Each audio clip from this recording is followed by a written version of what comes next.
Hi viewers, welcome back to Savatej Facts.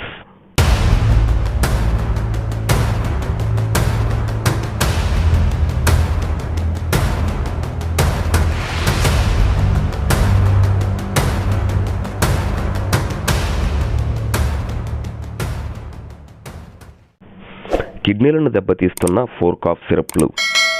ఈ విషయం గురించి తెలుసుకుందాం.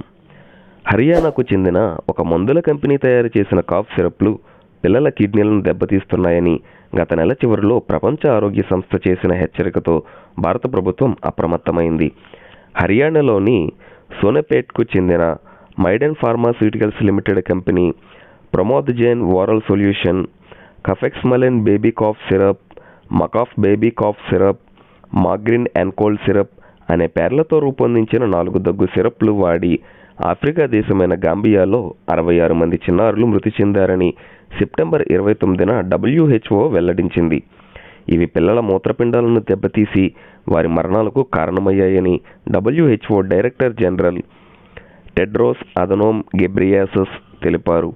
వీటి భద్రత నాణ్యతకు సంబంధించి ఈ కంపెనీ ఎలాంటి సమాచారం ఇవ్వలేదని, ఈ ఘటనపై విచారణ ప్రారంభించామని ఆయన తెలిపారు.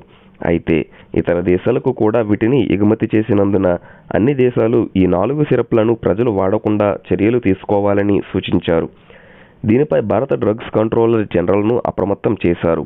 దీంతో ఈ వ్యవహారంపై తక్షణ దర్యాప్తునకు కేంద్ర ప్రభుత్వం ఆదేశించింది.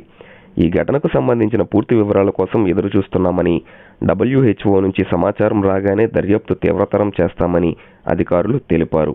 ఈ సిరప్లలో మోతాదుకు మించి డైథిలిన్ గ్లైకాల్, ఇథిలీన్ గ్లైకాల్ కలిసినట్లు గుర్తించామని నిపుణులు చెప్పారు. వీటిని తీసుకున్న వారికి పొత్తుకడుపులో నొప్పి రావడం, వాంతులు విరోచనాలు అవడం, మూత్ర విసర్జన సమస్య తలెత్తడం, తలనొప్పితో పాటు కిడ్నీలు పూర్తిగా దెబ్బతిని మరణం కూడా సంభవించవచ్చునని హెచ్చరించారు. అయితే ఈ దగ్గు సిరప్లను మైడెన్ కంపెనీ గాంబియాకు మాత్రమే సరఫరా చేసినట్లు తెలుస్తోంది. మరోవైపు ఈ సిరప్పులన్నింటినీ తిరిగి సేకరించాలని గాంబియా ప్రభుత్వం అధికారులను ఆదేశించింది. సో ఈ 4 సిరప్లను ఎంత అవాయిడ్ చేస్తే అంత మంచిది guys. Please subscribe Savatej Facts. Thank you so much for watching guys. Keep supporting.